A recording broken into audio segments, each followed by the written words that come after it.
Hello, my name's Justin. We're here to talk about simple homeowner maintenance for your furnace, changing your furnace filter.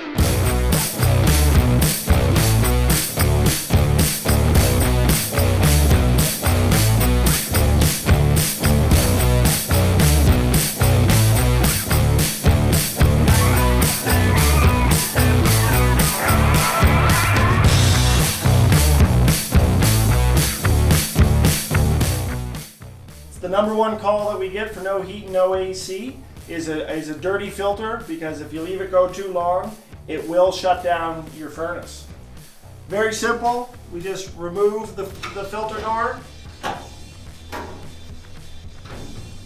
Here we can notice that you want to make sure that you're getting the proper size. So this particular one is a Honeywell. It's 16 by 25 by 4, and it's a MERV 11 filter. We recommend that as a minimum.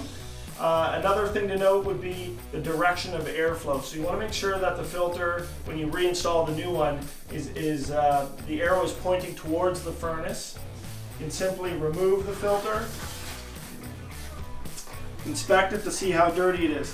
Now, to touch on that, is that manufacturers, Honeywell, for instance, here can recommend this can be good up to 6 months. But if you're like my cousin Emily and have 3 dogs and 4 cats, well, maybe you should be changing that every 3 months.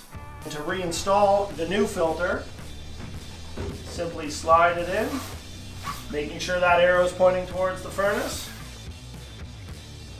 and reinstall the door, and turn the power back onto your furnace, and you are good to go.